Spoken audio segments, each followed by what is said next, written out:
नमस्कार. शांभवीज किचनमध्ये आपल्या सर्वांचं मनापासून स्वागत आहे. आज आपण उपवासाची इडली व त्यासोबत उपवासाची नारळाची चटणी व उपवासाची शेंगदाण्याची चटणी बनवणार आहोत. ही इडली बनवायला सोपी व हेल्दी आहे. इडली खूपच मऊ व जाळीदार होते. उपवासाची इडली बनवण्यासाठी मिक्सरच्या भांड्यात पाव कप साबुदाणा घालूया. साबुदाणा जाडसर वाटून घेऊया, पीठ करू नये. साबुदाणा वरईबरोबर बारीक होत नाही. ह्यातच 1 कप वरई घालूया. वरईला भगरई म्हणतात. जाडसर वाटून घेऊया. अशा प्रकारे साबुदाणा व वरई जाडसर वाटून घेतले आहे. पीठ केले तर इडली मऊ व जाळीदार होत नाही. हे एका बोलमध्ये काढून घेऊया. चवीनुसार मीठ घालूया. मिक्स करूया.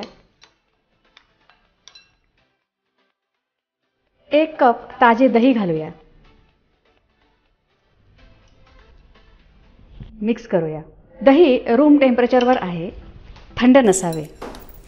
ताजे दही घेतल्यामुळे इडली छान बनते व खायलाही टेस्टी होते. फ्रेंड्स, चॅनलला सबस्क्राईब केले नसेल तर सबस्क्राईब करा. बेल आयकॉनवर क्लिक करा. त्यामुळे तुम्हाला नवीन रेसिपीचे नोटिफिकेशन्स मिळतील.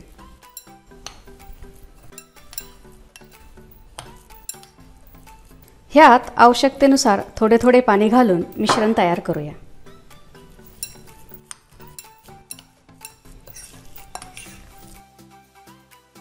इडली झटपट होते, कमी तेलामुळे हेल्दी होते. श्रावण महिन्याच्या व नवरात्रीच्या उपवासासाठी तुम्ही ही उपवासाची इडली बनवू शकता. एवढा दाटसरपणा ठेवला आहे. मिश्रणावर झाकण ठेवून 20 मिनिटे बाजूला ठेवूया. तोपर्यंत उपवासाची नारळाची चटणी व उपवासाची शेंगदाण्याची चटणी करून घेऊया. नारळाच्या चटणीसाठी मिक्सरच्या भांड्यात अर्धा कप ओल्या नारळाचे काप घालूया. नारळाचा काळा भाग काढून टाकला आहे. 2 हिरव्या मिरच्या, भाजलेले शेंगदाणे 1 मोठा चमचा. शेंगदाण्याने चटणी दाटसर होते व खायलाही खूप छान लागते. चवीनुसार मीठ. सुरुवातीला पाणी न घालताच वाटून घेऊया.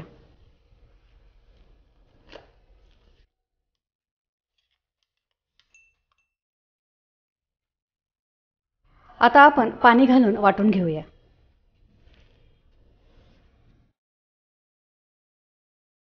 नारळाची चटणी बोलमध्ये काढूया.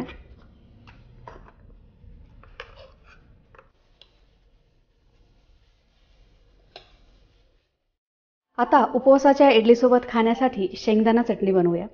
त्यासाठी मिक्सरच्या भांड्यात पाव कप भाजलेले शेंगदाणे, पाव कप दही,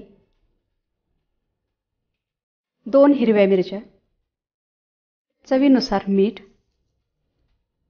हे सर्व वाटून घेऊया.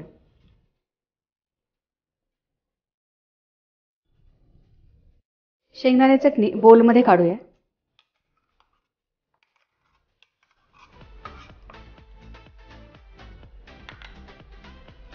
आता आपण नारळाची चटणी व शेंगदाणा चटणीसाठी तडका बनवूया.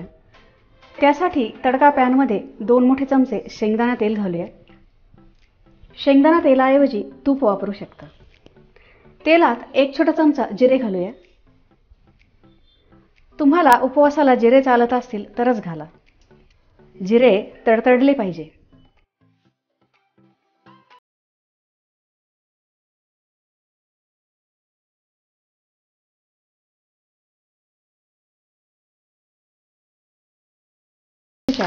उभ्या कट केल्या आहेत त्या ह्यात घालूया.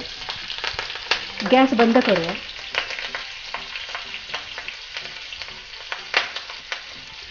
हा तडका चटणीवर ओतूया.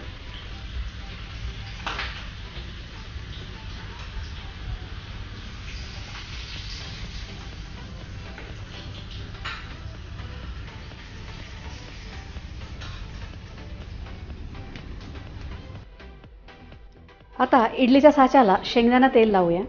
तुम्हाला तूप आवडत असेल तर तूप लावू शकता. 20 मिनिटांनंतर इडलीचे मिश्रण घट्ट झाले आहे. ह्यात थोडे पाणी घालूया. मिक्स करूया. आपण नेहमीच्या इडलीसाठी जसे मिश्रण बनवतो तेवढे दाटसर मिश्रण ह्या इडलीसाठी बनवूया।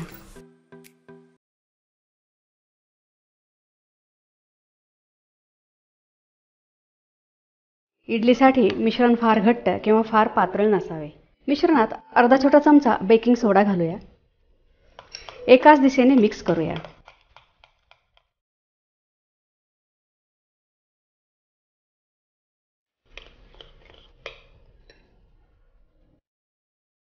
आपण इडलीच्या साच्यात मिश्रण घालूया।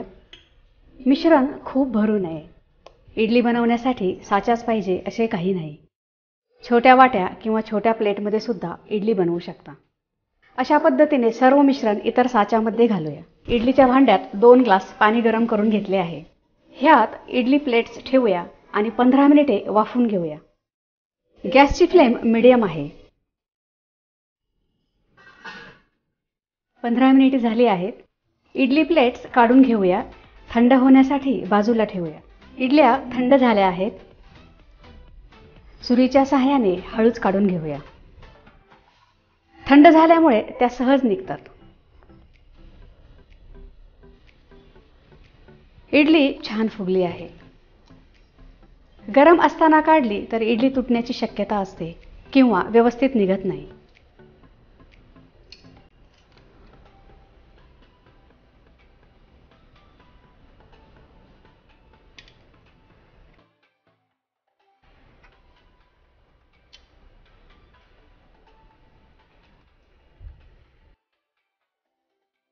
तळलेल्या पदार्थांपेक्षा अशा हेल्दी उपवासाच्या इडल्या बनवल्या तर तुम्हाला खाल्ल्यावर लाईट वाटेल।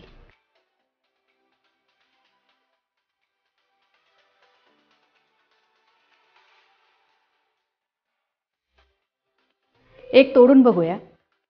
तुम्ही बघू शकता इडली खूपच जाळीदार व मऊ झाली आहे। चटणी बरोबर खायला खूपच टेस्टी लागते। तयार आहे उपवासाची इडली, उपवासाची नारळाची चटणी व उपवासाची शेंगदाणा चटणी। तुम्हाला जर माझा व्हिडिओ आवडला असेल तर लाईक करा, शेअर करा, सबस्क्राईब करा। बघत रहा शांभवीज किचन। धन्यवाद।